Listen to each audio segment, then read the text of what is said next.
Jackson Hayes tambourinait des doigts sur la table en acajou poli, consultant sa Rolex pour la 5e fois en 10 minutes. En retard de 45 minutes, il prit une gorgée de son café désormais tiède, se demandant s'il devait quitter le restaurant huppé de Manhattan. À 38 ans, avec une fortune de 4 milliards de dollars et une réputation de célibataire parmi les plus convoités de New York, il n'avait pas l'habitude qu'on lui pose un lapin. « Un autre café, monsieur Hayes ?» demanda la serveuse, sa voix teintée de compassion. Tout le monde à l'Éloise, l'endroit le plus exclusif de la ville pour le brunch, savait qui il était. Le personnel échangeait des regards depuis une demi-heure, murmurant à propos de cet homme puissant, assis seul à une table dressée pour deux. « Non, merci. Juste l'addition, » répondit Jackson en ajustant sa veste de costume sur mesure. Ce rendez-vous arrangé était une idée de sa sœur Amelia. « Ça te fera du bien, » en avait-elle insisté.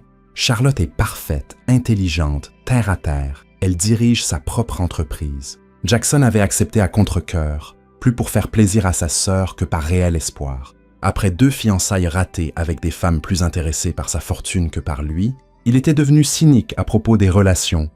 Alors que la serveuse s'éloignait, Jackson attrapa son téléphone pour appeler son chauffeur. C'est alors qu'il sentit un léger tiraillement sur sa manche. En baissant les yeux, il se retrouva face à 2 grands yeux bleus appartenant à une petite fille, peut-être âgée de 5 ou 6 ans, avec des boucles auburn indisciplinées encadrant son visage. Elle portait une robe jaune ornée de petits tournesols brodés et serrait un lapin en peluche usé. « Maman est désolée d'être en retard », annonça l'enfant solennellement, ses yeux sérieux malgré sa petite voix.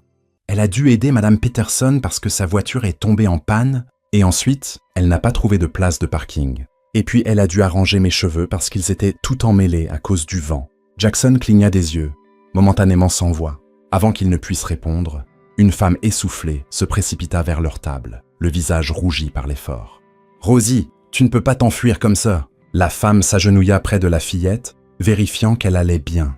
Puis elle se releva et se tourna vers Jackson, repoussant une mèche de cheveux caramel derrière son oreille. « Je suis vraiment désolée. J'espère qu'elle ne vous a pas dérangé, » dit-elle. « Vous êtes en retard, » répondit Jackson, incapable de retenir l'amusement dans sa voix tout en observant la femme devant lui. Elle était vêtue simplement d'une robe d'été bleue et d'un cardigan blanc, rien à voir avec les femmes habillées de vêtements de créateurs qui cherchaient habituellement à attirer son attention. Il y avait quelque chose de rafraîchissant dans son apparence désordonnée. Les sourcils de la femme se froncèrent de confusion, puis ses yeux s'écarquillèrent de surprise. « Mon Dieu !» s'exclama-t-elle. « Vous êtes Jackson Hayes.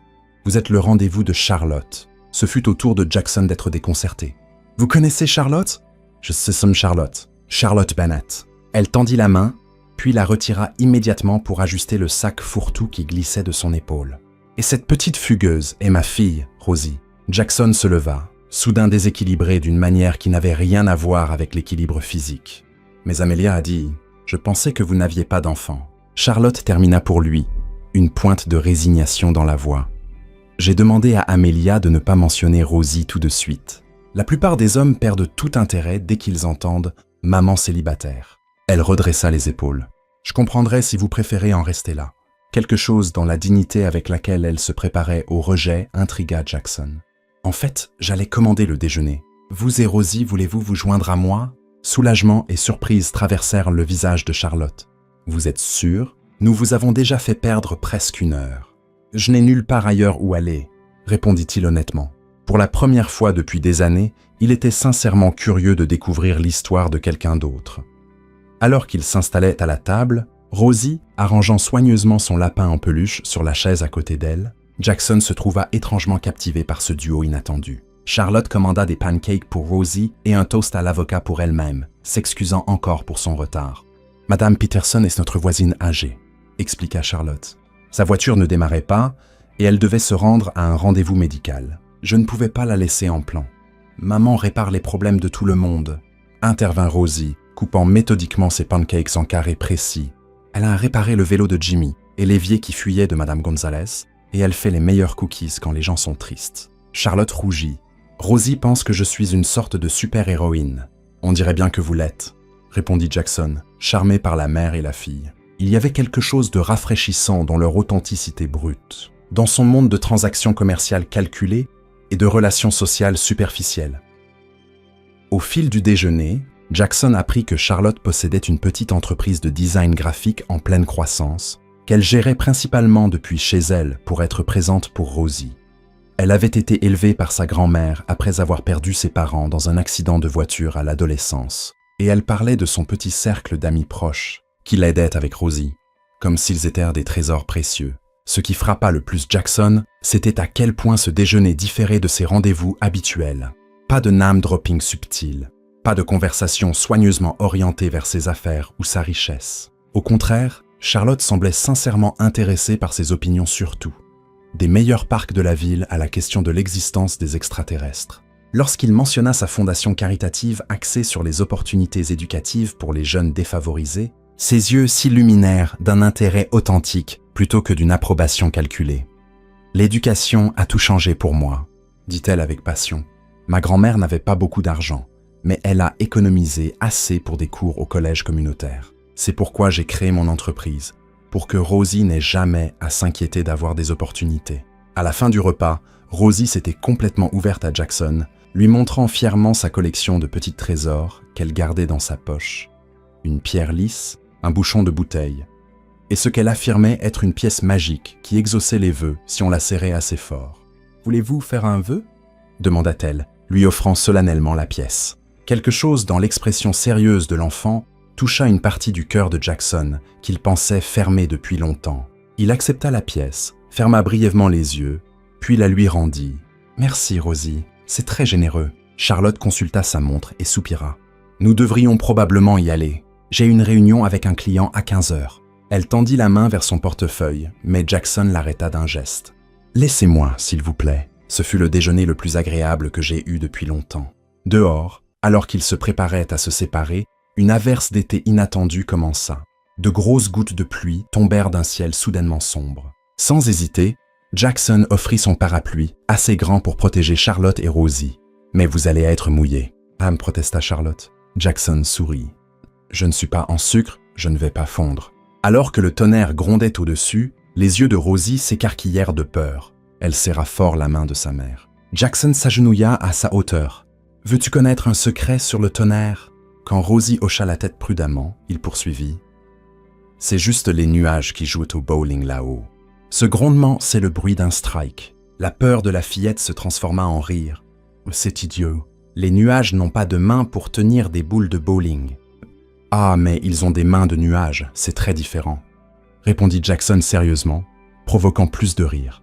Alors que Charlotte acceptait son parapluie, leurs doigts se frôlèrent un instant. « Merci d'avoir été si compréhensif aujourd'hui. »« Ah, dit-elle doucement.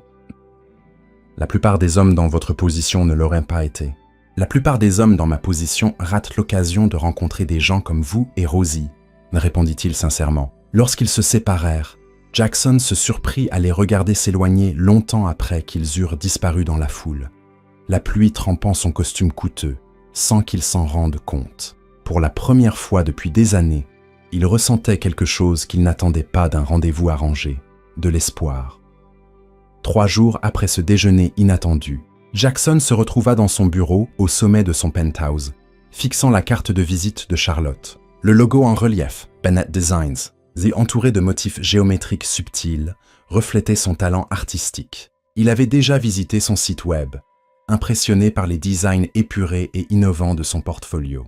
Mais ce n'était pas son travail professionnel qui ramenait sans cesse ses pensées à leur rencontre. « Monsieur Hayes, votre rendez-vous de 14 heures vous attend », annonça la voix de son assistante à travers l'interphone, le tirant de sa rêverie.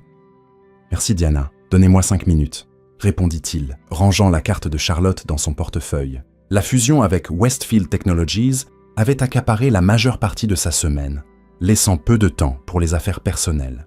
Pourtant, au milieu des réunions interminables et des négociations, il se surprenait à se rappeler le rire communicatif de Rosie et le sourire sincère de Charlotte. Plus tard, ce soir-là, après le départ de son équipe exécutive, et alors que le bureau s'était vidé, Jackson se décida enfin à composer le numéro de Charlotte. Il faisait les 100 pas dans son bureau d'angle, les lumières de Manhattan s'étendant sous lui comme des bijoux éparpillés. « Bennett Designs, c'est Charlotte », répondit-elle, sa voix professionnelle et chaleureuse. « Charlotte, c'est Jackson Hayes », dit-il, soudainement nerveux, lui qui négociait des contrats de plusieurs milliards sans sourciller. « Jackson, j'espérais que vous appelleriez. Ah, répondit-elle, sa voix prenant une tonalité plus personnelle. Je voulais encore vous remercier pour votre amabilité au déjeuner l'autre jour. En fait, je me demandais si vous et Rosie aimeriez vous joindre à moi ce week-end, dit-il, surprenant lui-même par cette suggestion. Il y a une exposition au Muséum d'histoire naturelle sur les dinosaures de la formation Morrison. Je me souviens que Rosie a dit qu'elle adorait les dinosaures. Il y eut une pause avant que Charlotte ne réponde. C'est vraiment attentionné. Elle n'a pas arrêté de parler de vous et de votre explication sur le bowling des nuages. Mais je dois demander, êtes-vous sûr? Passer un samedi avec une enfant de 5 ans hyperactive, ce n'est pas exactement un scénario de second rendez-vous typique. Jackson s'appuya contre son bureau, regardant une photo encadrée de lui avec sa nièce et son neveu à Noël dernier. Je ne m'intéresse pas à ce qui est typique. J'ai aimé vous rencontrer toutes les deux.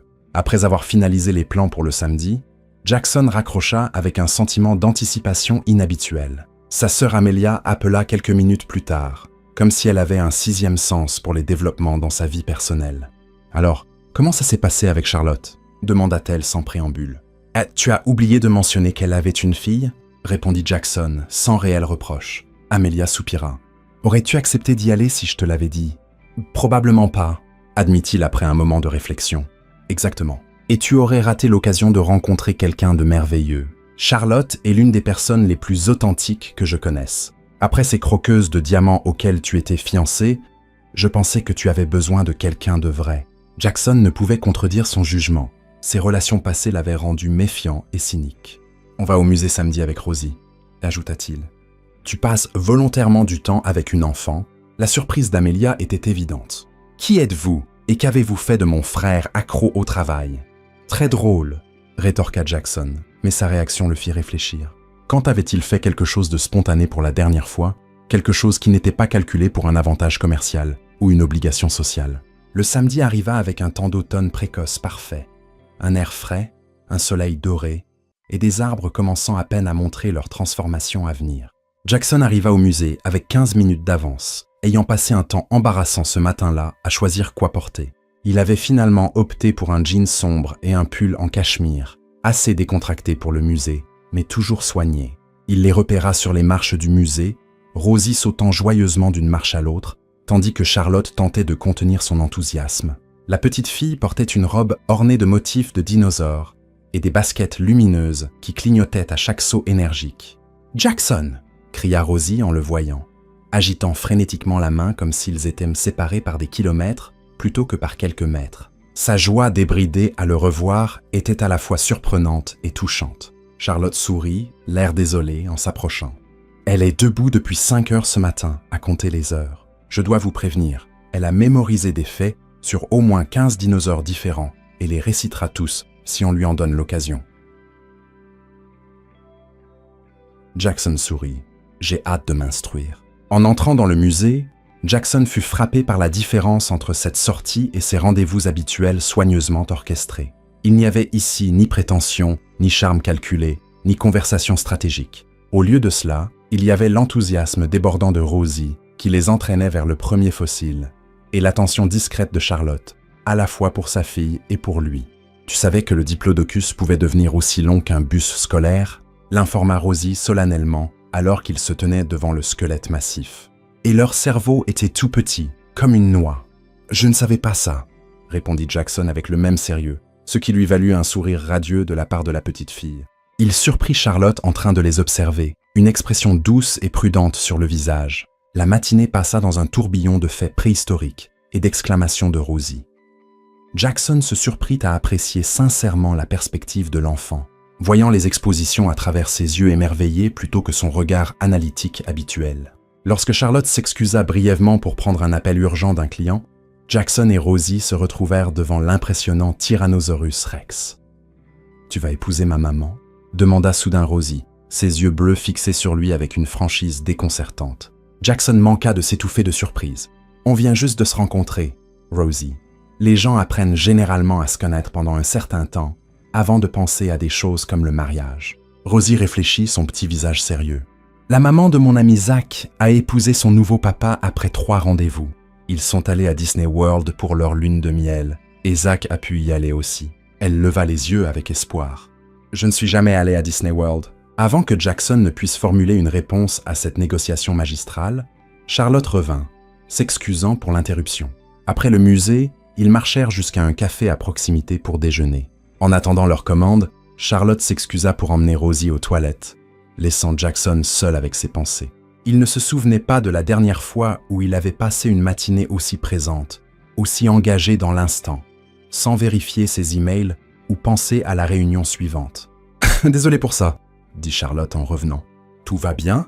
Rosie m'a demandé si j'allais t'épouser, » répondit-il, optant pour l'honnêteté. Et elle a subtilement mentionné qu'elle n'est jamais allée à Disney World. Les joues de Charlotte rougirent. « Mon Dieu, je suis vraiment désolée. Elle parle de Prince depuis que la mère de son amie s'est remariée. J'ai eu des discussions avec elle sur les limites, mais visiblement, ça n'a pas pris. » « Ne t'excuse pas, » Indy Jackson, surpris de constater qu'il n'était pas dérangé. Elle est vice-directe. J'apprécie cette qualité chez mes associés en affaires. Pourquoi pas chez une enfant de 5 ans? Leur conversation pendant le déjeuner révéla d'autres facettes de Charlotte. Elle parla de la création de son entreprise depuis la table de cuisine de sa grand-mère, tout en suivant des cours du soir et en travaillant de jour dans un café. Lorsque Jackson exprima son admiration pour sa détermination, elle balaya le compliment d'un geste. Quand Rosie est née, l'échec n'était plus une option. Ce n'était plus seulement à propos de moi. « Et le père de Rosie ?» demanda Jackson prudemment, remarquant qu'elle n'en avait pas parlé. L'expression de Charlotte s'assombrit légèrement. « Blake était mon petit ami à l'université. Quand je lui ai dit que j'étais enceinte, il a clairement dit qu'il n'était pas prêt à être père. Il envoie des cadeaux pour son anniversaire et Noël, appelle tous les quelques mois. Rosie sait qui il est, mais elle n'a jamais vraiment eu de papa dans sa vie quotidienne. Ça doit être difficile pour vous deux, dit Jackson, ressentant une vague de colère inattendue envers cet homme inconnu qui avait fui ses responsabilités. Ça l'a été au début, avec Charlotte. Mais nous avons construit une belle vie. Je préférerais que Rosie ait un parent pleinement engagé plutôt que deux à moitié. Alors que la journée touchait à sa fin et qu'ils se tenaient devant le café, Jackson se surprit à ne pas vouloir mettre fin à leur moment ensemble. « J'ai des billets pour le Festival des Lanternes au Jardin botanique le week-end prochain, » dit-il. Ils organisent une exposition nocturne avec des sculptures illuminées. Ça vous intéresserait toutes les deux? Charlotte l'étudia comme si elle essayait de résoudre une énigme. Puis-je vous poser une question directe? Lorsqu'il hocha la tête, elle poursuivit. La plupart des hommes que j'ai fréquentés soit s'enfuient en apprenant l'existence de Rosie, soit font comme si elle n'existait pas quand nous sommes ensemble. Vous êtes différents. Pourquoi? La question le prit au dépourvu. Mais après un moment de réflexion, Jackson répondit. Honnêtement, j'ai passé la dernière décennie entouré de gens qui veulent quelque chose de moi. Mon argent, mes relations, mon influence. Vous et Rosie êtes d'une authenticité rafraîchissante. Vous me voyez comme une personne, pas comme un bilan financier. Le sourire de Charlotte en réponse valait plus que n'importe quel contrat qu'il avait conclu.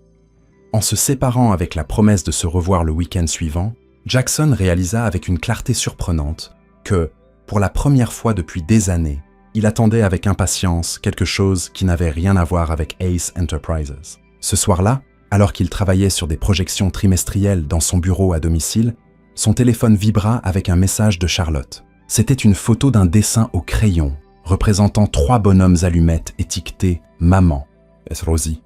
Et Monsieur Jackson, devant ce qui semblait être un musée rempli de dinosaures disproportionnés. En dessous, Charlotte avait écrit « Le chef-d'œuvre artistique d'aujourd'hui. Vous avez fait forte impression. » Jackson enregistra l'image, une chaleur inhabituelle se répandant dans sa poitrine. Dans un monde où il était habitué à calculer le risque et le rendement de chaque investissement, il commençait à reconnaître que certains risques, comme ouvrir son cœur à une mère célibataire déterminée et à sa fille passionnée de dinosaures, pouvaient offrir des retours qui ne pouvaient être mesurés sur aucun bilan. Au cours des 2 mois suivants, Jackson se retrouva immergé dans une vie qu'il n'avait jamais imaginée.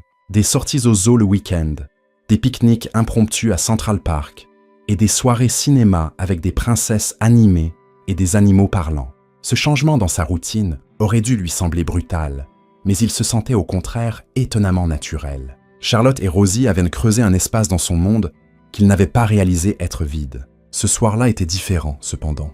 Après beaucoup de réflexion, Charlotte avait accepté d'assister au gala de bienfaisance annuel de Ace Enterprises en tant que sa cavalière. Ce serait leur premier événement formel ensemble et leur première soirée sans Rosie.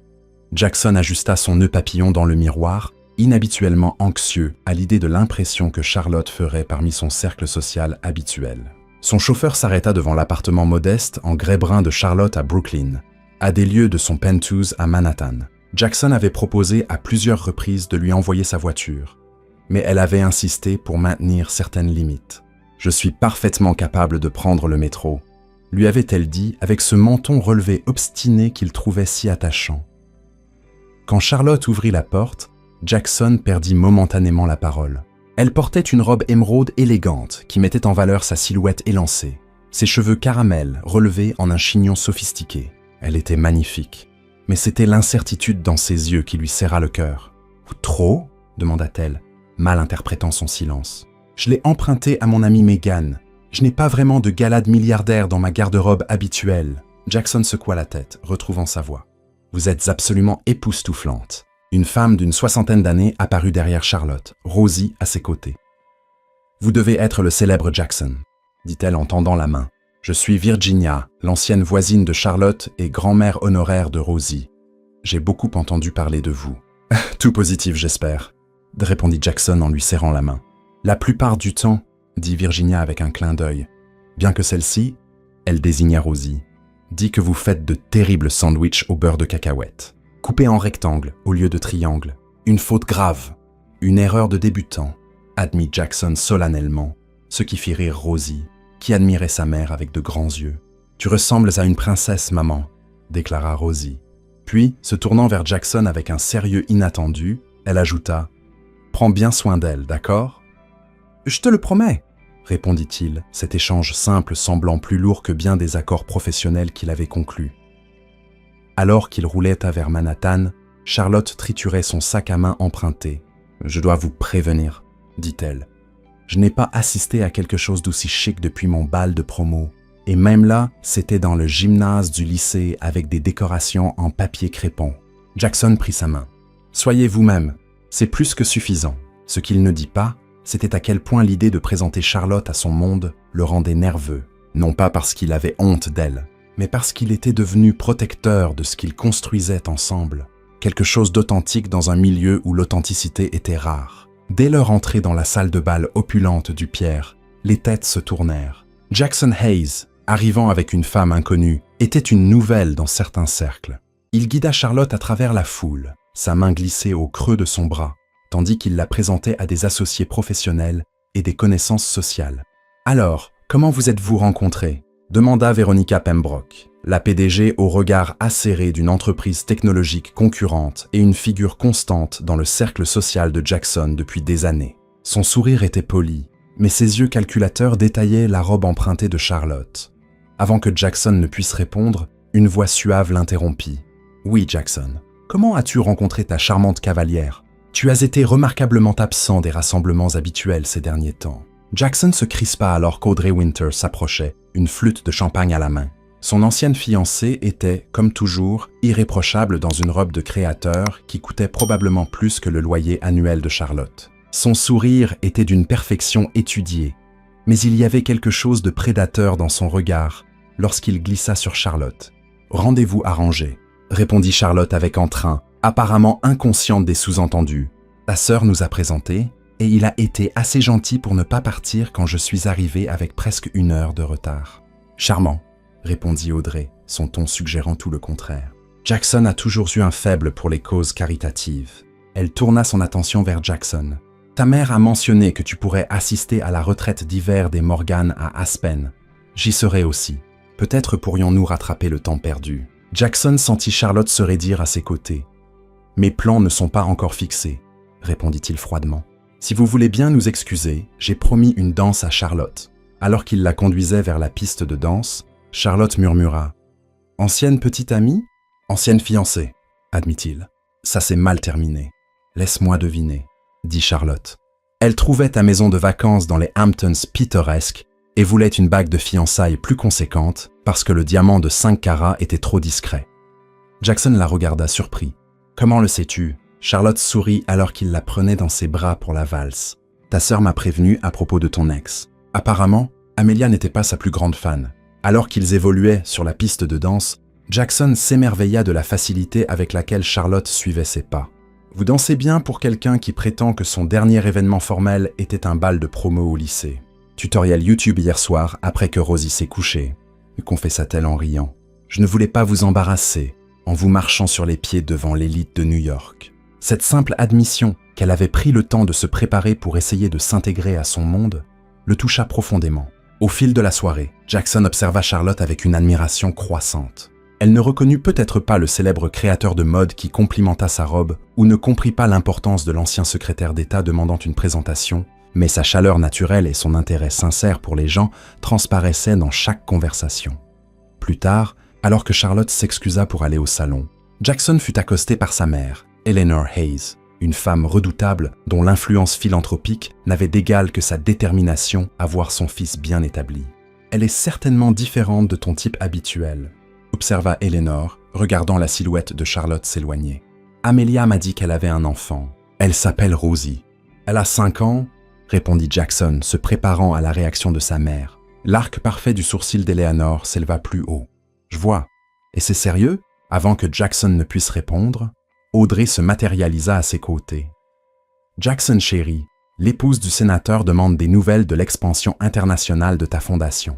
Je lui ai dit que tu serais ravi d'en discuter. » Elle posa une main possessive sur son bras, un geste calculé qui n'échappa pas à Eleanor. « Tu as toujours si bien compris le monde de Jackson, Audrey », remarqua Eleanor avec une approbation appuyée. « Peut-être pourrais-tu nous rejoindre pour le brunch de dimanche prochain. Nous avons des postes à pourvoir au conseil de la fondation Hayes qui pourraient bénéficier de ton expertise. » Jackson sentit une suffocation familière l'envahir. Les attentes de sa mère, les manigances d'Audrey, le poids de l'héritage Hayes. « Mère, si vous voulez bien m'excuser, je dois retrouver Charlotte. » Il la localisa près du bar, en pleine conversation avec sa sœur, Amelia. Les deux femmes levèrent les yeux à son approche, leur silence soudain suggérant qu'il avait interrompu quelque chose d'important. « Tout va bien ?» demanda-t-il, notant les joues légèrement rosies de Charlotte. « Parfait !»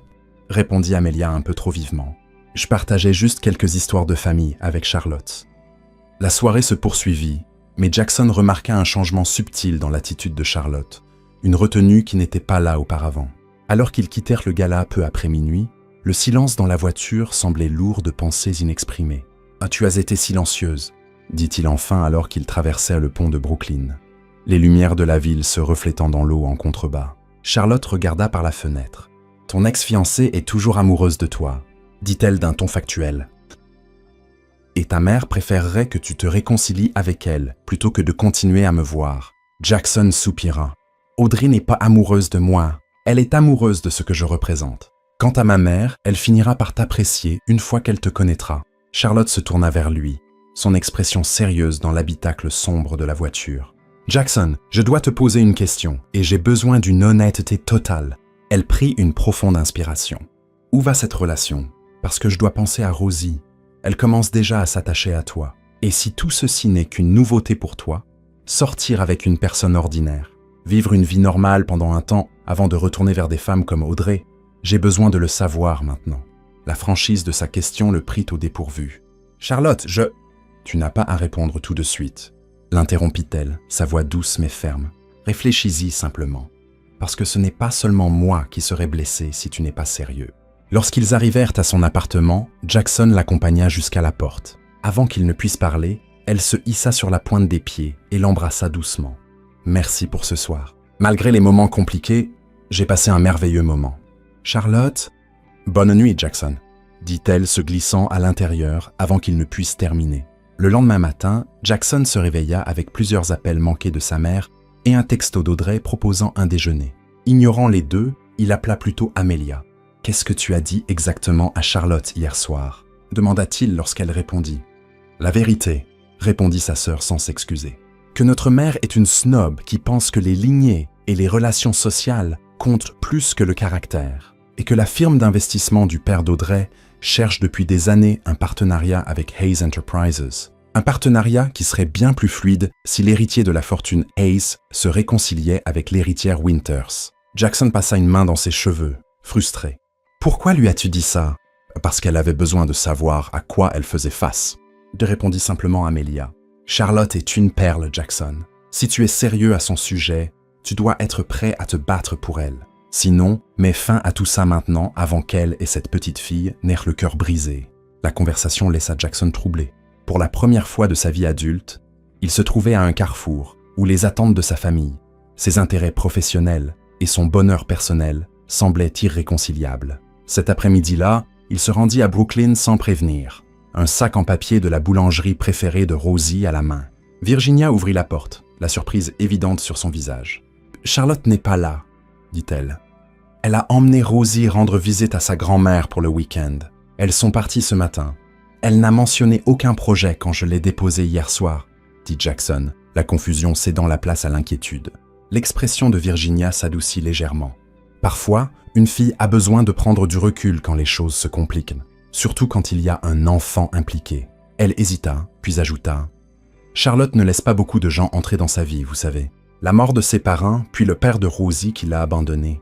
Elle a dû être forte pendant si longtemps. » En rentrant à Manhattan, son téléphone sonna avec la sonnerie distinctive de sa mère. Avec un soupir, il prit l'appel via le Bluetooth de la voiture. « Jackson, j'ai invité la famille Winters à dîner samedi prochain », annonça Eleanor sans préambule. « Le père d'Audrey envisage notre proposition pour l'expansion sur le marché asiatique, et ta présence enverrait le bon message. »« Mère, je vois Charlotte, » dit-il fermement. « Oui, et c'est très mignon, » répondit Eleanor, son ton indiquant clairement ce qu'elle pensait de cette relation. « Mais sois réaliste, chérie. Cette femme Bennett est peut-être charmante, mais elle apporte des complications considérables.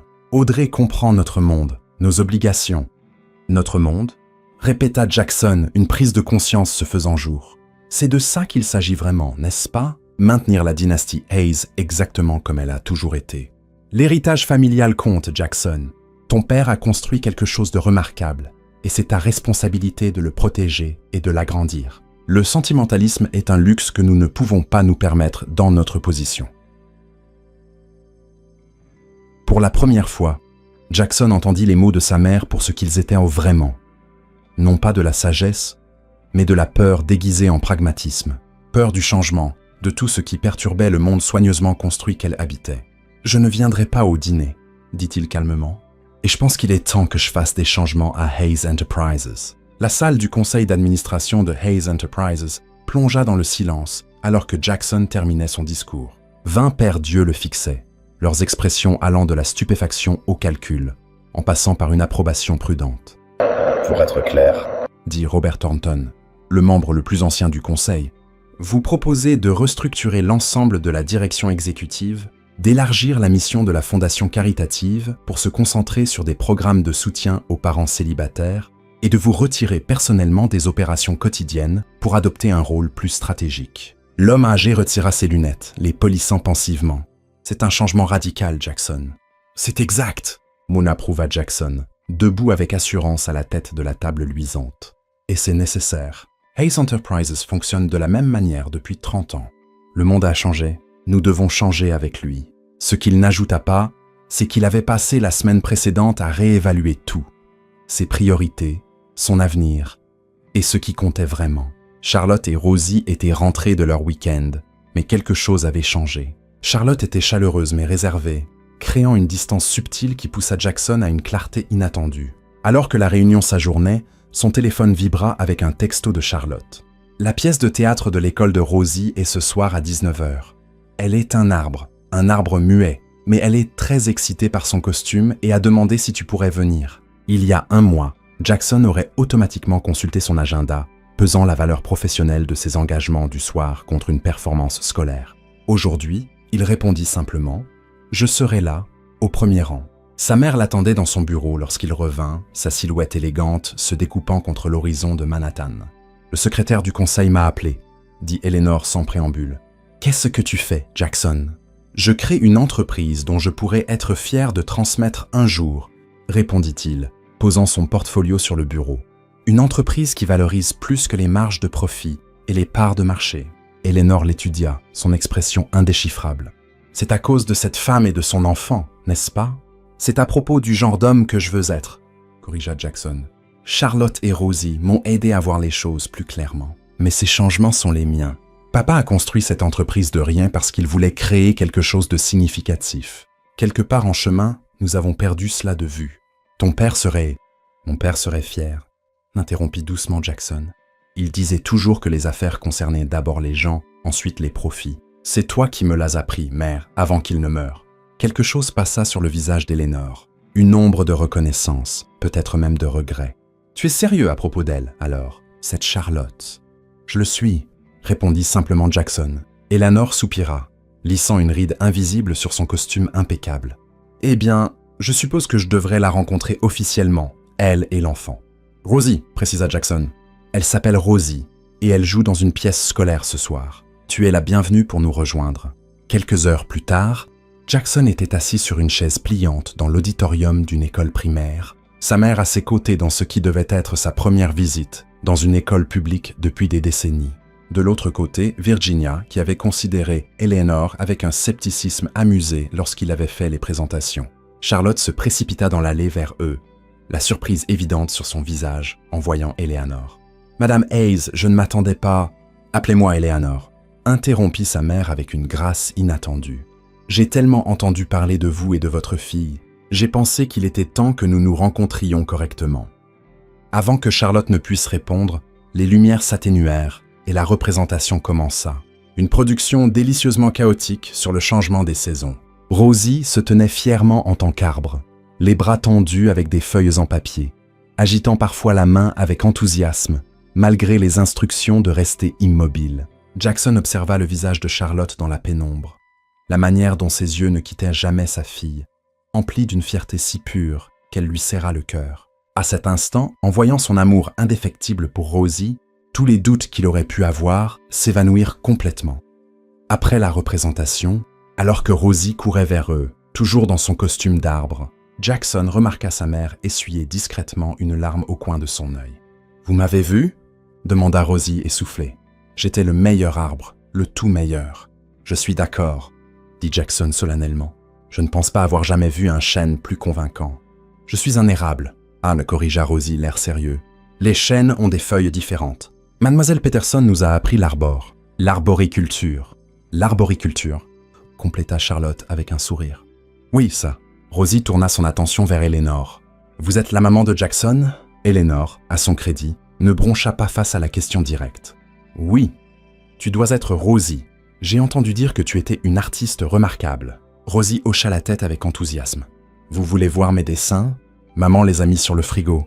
Vous pouvez venir à la maison. » Charlotte commença à intervenir, mais Eleanor les surprit tous en répondant « J'en serais ravi. » Plus tard, dans l'appartement modeste de Charlotte, Jackson observa avec stupéfaction sa mère, qui dînait régulièrement avec des sénateurs et des royaux, assise à la petite table de cuisine, pendant que Rosie expliquait ses œuvres en détail.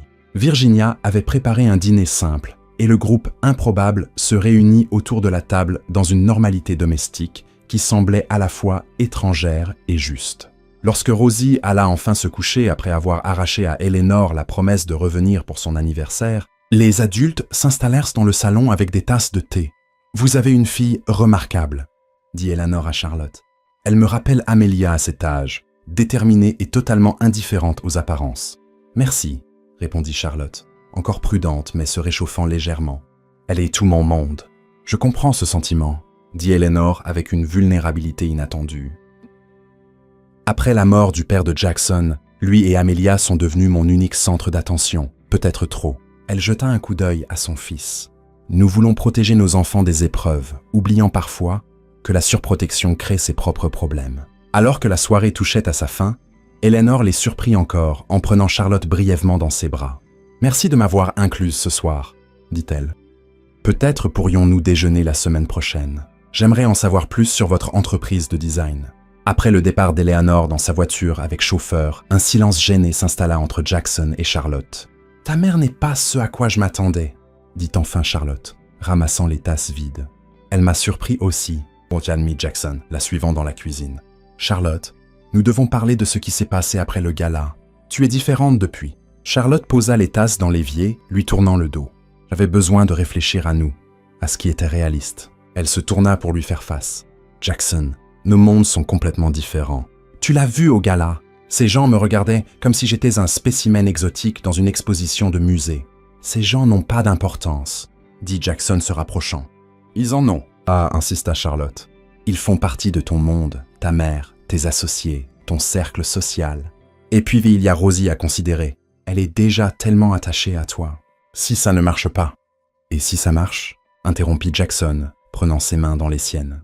Et si, au lieu de nous concentrer sur toutes les raisons pour lesquelles nous sommes différents, nous nous concentrions sur ce qui nous réunit, parce que quand je suis avec toi et Rosie, je me sens plus moi-même que je ne l'ai été depuis des années. Les yeux de Charlotte scrutèrent son visage. Jackson, j'ai besoin de savoir quelque chose. Ce soir-là au gala, Amelia m'a parlé des liens entre la famille d'Audrey et ton entreprise. Est-ce pour ça que ta mère veut que tu te réconcilies avec elle, pour une fusion commerciale? Jackson soupira.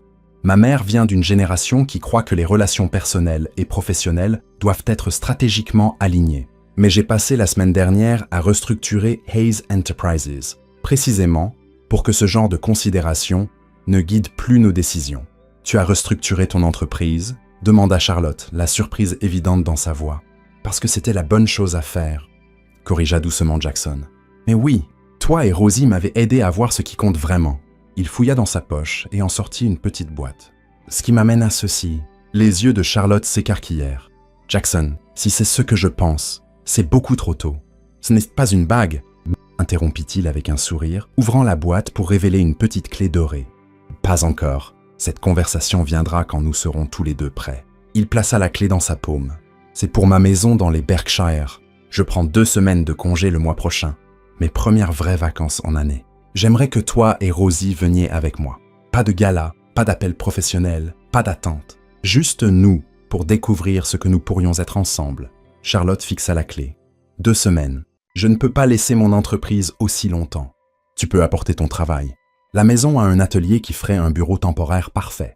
Et l'école primaire locale a un excellent programme d'art d'été que Rosie pourrait aimer.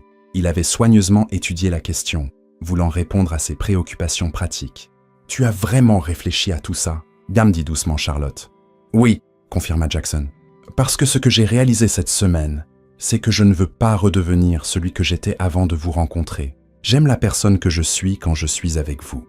Quelqu'un qui remarque les formes des nuages, l'effet sur les dinosaures, et se souvient que les sandwichs sont meilleurs coupés en triangle. » Le rire de Charlotte contenait une pointe de larmes. C'est scientifiquement prouvé en fait. La coupe en triangle expose plus de surface, améliorant le profil de saveur. Jackson sourit, la rapprochant de lui. « Tu vois, tu me rends plus intelligent aussi. » Son expression devint sérieuse. « Je ne peux pas promettre que ce sera toujours facile. Mon monde vient avec des complications. Et je sais que le tien aussi. Mais je pense que nous valons l'effort, pas toi. » La réponse de Charlotte fut de se hisser sur la pointe des pieds et de l'embrasser, ses bras s'enroulant autour de son cou, alors qu'elle pressait la clé entre eux, une promesse tangible de possibilités. 6 mois plus tard, par une fraîche journée d'automne, semblable à celle où ils s'étaient rencontrés, Jackson s'agenouilla près d'un banc dans Central Park, le cœur battant. Charlotte était assise à côté de Rosie, qui nourrissait les canards près de l'étang, inconsciente du moment qui se déroulait. « Qu'est-ce que tu fais ?» rit Charlotte alors qu'il prenait sa main. Quelque chose que je veux faire depuis des mois, répondit-il, sortant une petite boîte en velours. À l'intérieur se trouvait une bague, ornée d'un saphir de la couleur des yeux de Rosie, flanquée de diamants. Charlotte Bennett, tu as tout changé pour moi. Veux-tu m'épouser? La main libre de Charlotte vola à sa bouche, des larmes jaillissant dans ses yeux. Avant qu'elle ne puisse répondre, Rosie remarqua ce qui se passait et courut vers eux, excitée. « Tu demandes à maman de t'épouser ?» demanda-t-elle, sautillant sur place. Quand Jackson hocha la tête, elle tapa des mains. « Je le savais, Virginia me doit 5 $. Elle a dit Noël, mais j'ai dit avant mon anniversaire. » Jackson et Charlotte éclatèrent de rire, la joie pure du moment rendue encore plus parfaite par la réaction de Rosie. « Tu n'as pas répondu, maman, » fit remarquer Rosie impatiemment. Charlotte essuya les larmes de ses joues, son sourire radieux alors qu'elle passait de sa fille à l'homme agenouillé devant elle. L'homme qui avait embrassé non seulement elle, mais le tout qu'était leur petite famille. « Oui, » dit-elle simplement. « Oui à tout. » Alors que Jackson glissait la bague à son doigt, Rosie se jeta dans leurs bras. Par-dessus la tête de l'enfant, les yeux de Charlotte et Jackson se rencontrèrent dans une compréhension partagée du chemin à venir, un chemin qui avait commencé par un rendez-vous manqué, une petite fille s'excusant, et le courage de voir au-delà des premières impressions pour découvrir les possibilités d'un cœur véritablement vu et valorisé. Au loin, l'horizon de New York se dressait contre le ciel d'automne. Le monde d'acier et de verre de Jackson, désormais à jamais entrelacé, avec la chaleur du foyer que Charlotte et Rosie avaient construit dans son cœur. Des mondes différents fusionnés en un avenir commun, prouvant que parfois, les meilleures fins sont en réalité de nouveaux débuts déguisés.